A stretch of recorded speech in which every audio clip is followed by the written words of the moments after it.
నడచి రండి, కారులో వెళ్ళండి. నడిచేగా వెళ్తున్నాం. మీ ప్యాంట్ బాగుంది. డాక్టర్లు కూడా ఇంత హ్యాండ్సమ్ గా ఉంటారా? ఈడికిడే కరెక్ట్. నేను వీడేంటి ఖాళీ సిరంజి టైప్ లో ఉన్నాడు? కట్ చేయడం నాకు బాగా తెలుసు. ఏదో మంచి కారు కావాలన్నారుగా, వెళ్ళండి, అక్కడ ఉంది. రారా సార్, మన పోయిన 2 కార్లో ఉంది సార్. షడప్ ఎదవా. మనుషులు బోల్ని మనుషులు ఉండరా, కారుని బోల్ని కారులు ఉండవా? మీరు చాలా గ్రేట్ సార్, అందుకే ఇంత పెద్ద డాక్టర్ అయ్యారు. Thank you. రైట్ చూసావా, ఇది చివరి మన 4. నువ్వు ఆ పక్కన చెక్ చేయి, నేను పక్కన చెక్ చేస్తాను. స్కోడా ఓపెలా? ఒరే స్కోడారా? కాదు, ఓపెల్. పదా ముందుకెళ్తుందాం. అరే అట్లాస్ కొత్త కంపెనీ, సైకిల్ తయారు చేసే కంపెనీ. సైకిల్ తయారు చేస్తారా? ఇంతకీ ఏ కంపెనీ కారయ్యా ఇది? ఆడు గుర్తు పట్టకుండా మనం దుబ్బేసిన కార్ స్టిక్కర్లన్నీ తీసి అంటించాను. బాగుందా సార్ మీరు కారు కొనడానికి వచ్చారా, కంపెనీ కొనడానికి వచ్చారా? ఇన్ని డీటెయిల్స్ అడిగితే మేము కారు అమ్మాం సార్. పోనీలే బాబు, కోపడకు. ఇంతకీ మైలేజ్ ఎంత వస్తుంది ఏంటి? 100 km/లీటర్. 100 కిలోమీటర్స్ అంటారా? 90 మీరు దోస్తే మిగతా 10 చూసుకుంటది. 10 అని ఆడవచ్చు కదా. అర్థం చేసుకుని ఆడవచ్చు కదా. ఇంతకీ రేట్ ఎంత బాబు? 3.5 లక్షలు ఫిక్స్, 2% వ్యాట్. కొద్దిగా డిస్కౌంట్ ఏమన్నా? వ్యాట్ లో డిస్కౌంట్స్ ఎవరు? ఆ వ్యాట్ అంత ఆలోచిస్తారేంటి? లేబర్ ఛార్జీలు, కంటైనర్ ఛార్జీలు కష్టం సార్. కార్లు కంటైనర్ లో తెస్తారా? తెలియకుండా తేవతా? తెలియకుండా దొంగ. సార్ కారు పాడవకూడదని. అది వ్యాపార లక్షణం అంటే. ఏదిరా డబ్బేది? ఇదిగో మనం అనుకున్న 3.5 లక్షలు. డబ్బేంటి శవాలకమ్మ కొడుతుంది? పెద్ద హాస్పిటల్ డబ్బు కదా సార్. ఇదిగో ఈ రోజు నుంచి ఈ కారు మీదే. ఓహో, అచ్చం నా కారులో కూర్చున్నట్టే ఉంది. నా కారు అయితే ఈ స్పీడోమీటర్ దగ్గర మా ఆవిడ ఫోటో ఉండాలి కదా. మా ఆవిడ ఫోటో. రే ఇది నా కారే. మేం కూడా అదే అంటున్నాం సార్, ఇది మీ కారే. మీరు అనుకునే ఆ టైపు నా కారు కాదు, ఇది నా ఒరిజినల్, నా ఓన్. ఇదిగో చూసుకోండి, ఆప్షన్ లో ఉన్నాను sir. C book registration check చేసుకోండి. అవునరా, నా కారు దుబ్బేసి నాకే అమ్మేశారు. వాళ్ళకు రుచి పడిపోద్ది. అయ్యి బాబోయ్, కారు దొబ్బే తురి శిక్ష. ఇది ఏమండే, ఈ విషయం దొంగలో తెలిసిందనుకో మీ కారు మళ్ళీ దొబ్బేస్తారు.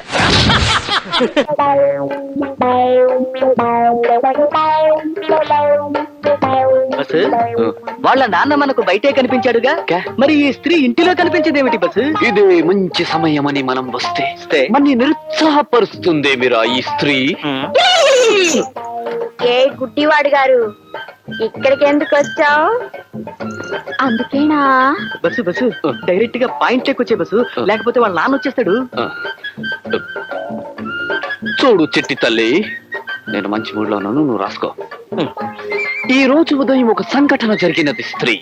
నేను ఒక జ్యోతిష్కుడిని కలవడం సంభవించినది స్త్రీ. రెండవసారి కూడా స్త్రీ. ఆ జ్యోతిష్కుడు నాకు అశ్విని జాతి స్త్రీతోనే కళ్యాణం అవుతుందని మనవి చేసిన స్త్రీ. ముచ్చటగా మూడవసారి కూడా స్త్రీయే. కానీ నా మనసంతా నీవీదే ఉన్నది స్త్రీ. ఈ స్త్రీ.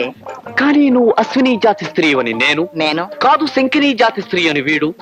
ఇద్దరు వాదించుకున్నాం, ఇక్కడికి వచ్చాం. ఇంతకీ నువ్వు అశ్విని జాతి స్త్రీవా? ఆగు బస్సు, లేక శంకిని జాతి స్త్రీవా? నేను ఏ జాతి స్త్రీనో నాకెలా తెలుస్తుంది? Point bus. నువ్వు అశ్విని జాతి స్త్రీవైతే నీ వీప్ మీద ఊసరికాయంత పుట్టుమచ్చుంటుంది. ఆగండి. నువ్వు ఆగు. అవును, ఒకవేళ వీపు మీద పుట్టుమచ్చ లేకపోతేనా? మచ్చ నా బొంద. ఊరికే ఆ వీపు తాలూకు అందమైన ఫోటోలు తీస్తే అవి ఎప్పుడు కావాలంటే అప్పుడు చూసుకోవచ్చు, మన గ్రంథంలో రాసుకోవచ్చు. ఓకే గుళిక 612 ఉందా? కనబడిందా? ఉంది. 10 పైసలంత లేదు గాని 5 పైసలంత ఉంది. ఒరే, సగం నేనే గెలిచాను. కాదు బస్సు, ఈవిడ ఖచ్చితంగా శంకిని జాతి స్త్రీయే. ఆ జాతి స్త్రీలకు మోకాలి పైన జామకాయ అంత పుట్టుమచ్చుంటుంది, కావాలంటే చూసుకో బస్సు. ఆగండి.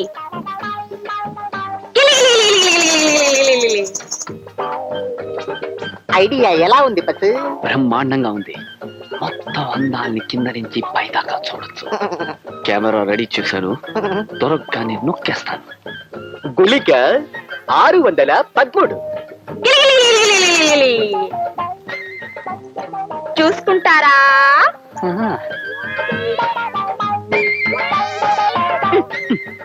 ఇదేమిటి? అక్కడ పుట్టు మచ్చ లేదుగా. నీకెలా తెలుసు చెట్టి తల్లి? రోజు స్నానం చేసేటప్పుడు నేను చూసుకుంటానుగా. ఇప్పుడు చెప్పండి, నేను శంకిని జాతి స్త్రీనా, అశ్విని జాతి స్త్రీనా? ప్రస్తుతానికి నువ్వు అశ్విని జాతి స్త్రీవే, అంటే నా స్త్రీ అన్నమాట. అయితే ఈ సంగతి మా నాన్నతో చెప్పాలి. నానా,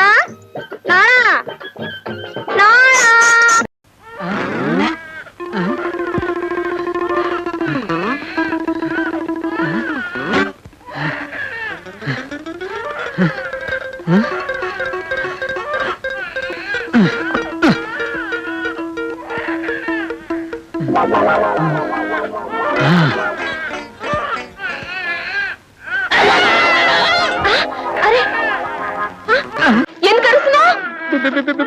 బిడ్డ, ఏది? చూడండి.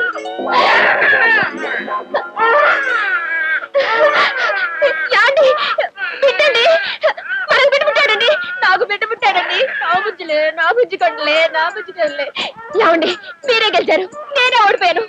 మన జన్మ చరితార్థమైందండి.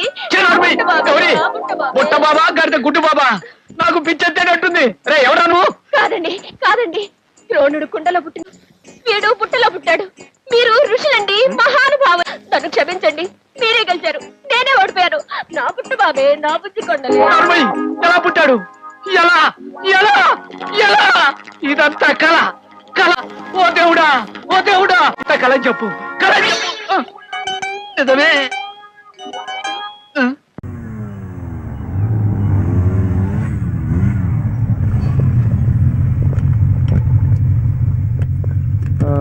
రాజేష్ ఈ కాలనీలోనే ఎక్కడ ఉంటున్నానని చెప్పాడు రా. దానికి అంత ఆలోచన ఎందుకురా, అడ్రస్ ఇచ్చాడు కదా, బయటికి తీసి చూడు.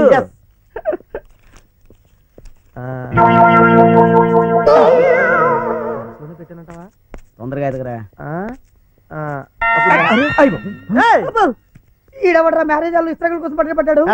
ఈ టైంలో దేవుళ్ళ దొరికాడు రా. నిజమేరా. గురుగారు మీరు ఈ కాలనీలోనే ఉంటారా? ఉంటాను. మరి ఏ కాలనీలో ఉంటారు సార్? తెలియదు సార్. ఇది బృందావన్ కాలనీ బేవర్స్ కాలనీ. మరి బయట బృందావన్ కాలనీ బోర్డు ఉంది. ఉంటదండి. ఆర్య వైశ్య బ్రాహ్మణ భోజన హోటల్ ఉంటుంది. ఆర్యులు వైశ్యులు బ్రాహ్మణులు వచ్చి బడి కట్టుకుని భోజనాలు పెడతారా? సార్ గురుగారు గురుగారు కొంచెం కూల్ ఉండండి. లేకపోతే మాట్లాడేది నేను చెప్తాను. గురుగారు కోపం తెప్పిస్తామండి. గురుగారు ఈ కాలనీలో రాజేష్ అని మా ఫ్రెండ్ ఒకడు ఉన్నాడండి, మీకు ఏమైనా తెలుసా? రాజేష్ అని పేరు గల వ్యక్తి ఈ కాలనీలోనే కాదు ఈ ఊళ్ళో ఉన్నాడు. ఏంటండి ఇందా నుంచి చూస్తున్నాను, రివర్స్ లో వస్తున్నారేంటి మీరు? మీరు లేండి, అర్జెంట్ గా బండి పార్క్ చేసుకోవాలి. లేవాలా? లేస్తాను. నాకంతిస్తావు? నేనైతే 2 ఇస్తాను. ఒకటి ఇస్తేనే చచ్చిపోతాడా? ఏంటి ఏంటి వాడు కొనుక్కుతున్నాడు? ఏం లేదు సార్, వాడు 2 రూపీస్ ఇస్తా అంటే వద్దు, గురుగారు 10 రూపీస్ ఇద్దాం అంటున్నారండి. నాకు ఇంకో లైన్ పెట్టి. సారీ ఫ్రెండ్, ఇది 10, ఇది 100, మొత్తం 110. లేవండి. రాజేష్ ఇల్లు ఎక్కడంటే అదే. వీడెవడరా? నువ్వు బాబా ఏం చేస్తున్నావేడా? ఏం రావు ఏడకెళ్ళి వచ్చినాను? అన్నన పట్టుకుని ఎవడారని అడుగుతున్నావు? బొక్కలు ఎరుగుతాయి బిడ్డ. అన్నగాని ఒక్కసారి తొడగొట్టినానుకో ఆ సౌండ్ గా గుండా చేస్తావు బిడ్డ. అయితే ఒకసారి కొట్టమానప్ప. అన్నా ఒక్కసారి తొడగొట్టే ఆగలే. గట్లా కదనా జబర్దస్త్ కొట్టాలే.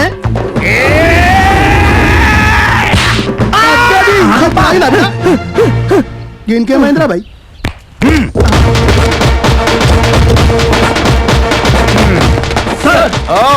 మొత్తం 7. నాకు 5 సెకండ్లు చాలు. నాకు 1 సెకండ్ చాలబ్బా. నేను ఎంత తెద్దామనో నాకే తెలియదు. నాకు తెలుసు కదప్పా.